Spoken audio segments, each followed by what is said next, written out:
Hey guys, आज की video में मैं आपसे बात करने वाला हूँ शेप ऑफ NH3 मॉलिक्यूल या फिर शेप ऑफ अमोनिया मॉलिक्यूल के बारे में। तो किसी भी मॉलिक्यूल का सबसे पहले आपको सेंट्रल एटम पहचानना बहुत ही ज़्यादा ज़रूरी है, तभी आप उसका मॉलिक्यूल का इलेक्ट्रॉनिक कॉन्फ़िगरेशन लिख सकते हो। फॉर एग्जांपल यहाँ पे है सेंट्रल एटम N।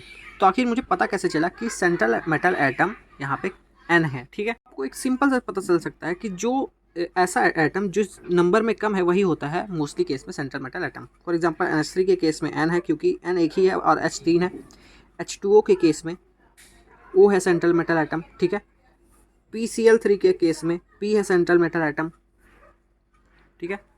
और PCl5 के केस में P है।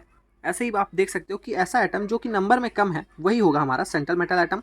फिर सबसे पहले आपको उसी सेंट्रल मेटल एटम का इलेक्ट्रॉनिक कॉन्फ़िगरेशन लिख लेना है 1s2 2s2 2px1 2py1 2pz1, ठीक है। तो ये हो गया फर्स्ट स्टेप।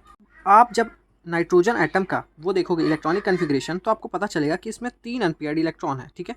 क्योंकि एक एक इलेक्ट्रॉन मतलब अनपेयर्ड इलेक्ट्रॉन है और जो कि अवेलेबल हैं बॉन्ड फॉर्मेशन के लिए। यहाँ पे वही लिखा है nitrogen atom has 3 unpaired electron available for bond formation 2s and 3, मतलब एक 2s का ऑर्बिटल, ठीक है, और 3 2p के ऑर्बिटल हाइब्रिडाइज करते हैं और फॉर्म करते हैं sp3 ऑर्बिटल, हाइब्रिड ऑर्बिटल। आप देख सकते हो ये नाइट्रोजन का जो है ग्राउंड स्टेट का था electronic configuration 1s 2s 2p, ठीक है।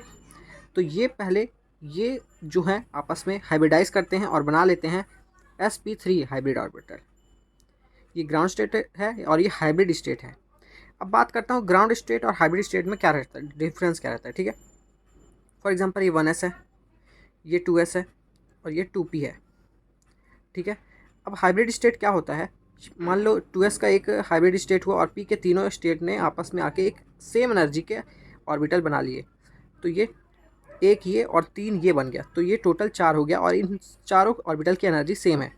पर ग्राउंड स्टेट में हुआ ये कि ये 2s की एनर्जी कम थी और ये 2p की ज़्यादा थी। पर हाइब्रिड स्टेट में और या फिर हाइब्रिड ऑर्बिटल की एनर्जी सबकी सेम रहती है, इसीलिए उसको हाइब्रिड ऑर्बिटल बोलते हैं। और यहाँ पे इलेक्ट्रॉन आसानी से मूव कर सकते हैं, इसीलिए ये अलग से बनता है, ठीक है। तीसरा पॉइंट यहाँ पे ये है, these 3 sp3 hybrid orbital overlap with 1s orbital of hydrogen atom to form NH3 molecule.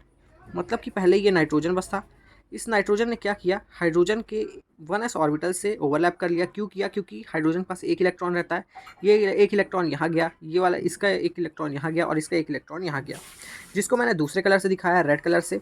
और इन्होंने एक NH3 मॉलिक्यूल का निर्माण किया या फिर फॉर्मेशन किया। तो नाइट्रोजन के पास टोटल 3 बॉन्ड पेयर है, एक लोन पेयर है, जिसकी वजह से इसकी ज्योमेट्री हो गई पिरामिडल हो गई और ये पोलर नेचर का हो गया। मतलब कि जिस अगर लोन पेयर रहता है तो उसके ऊपर रहता है नेगेटिव चार्ज और बाकी के ऊपर रहता है पॉजिटिव चार्ज, ठीक है। तो ये पोलर नेचर का भी हो गया। तो अब यहाँ पे अगर देखा जाए रिपल्शन का वो ऑर्डर, तो lone pair bond pair repulsion ज़्यादा रहेगा as compared to bond pair. For example ये जैसे लोन पेयर है, ये ज़्यादा रिपल्स करेगा एक दो तीनों बॉन्ड को एज कम्पेयर ये बॉन्ड पेयर आपस में एक दूसरे को रिपल करें, जिसकी वजह से ये जो एंगल था पहले 109.28 मिनट था, 109 डिग्री 28 मिनट से ये डिक्रीज हो गया 107.5 डिग्री। ये क्यों हुआ, due to repulsion with lone pair and bond pair, ठीक है। तो यहाँ पे लिखा है hence ammonia has irregular geometry, it is known as pyramidal due to this repulsion force bond angle in NHH। मतलब कि ये H ये N और ये H के बीच का जो एंगल हो गया वो हो गया less than normal value. Normal value ये थी और ये जो आई है हमारी रिपल्शन की वजह से वो आई है 107.5 डिग्री। सो गाइस ये था छोटा सा वीडियो, अगर आपको वीडियो अच्छा लगा इसको लाइक कर दो। मिलते हैं नेक्स्ट वीडियो में।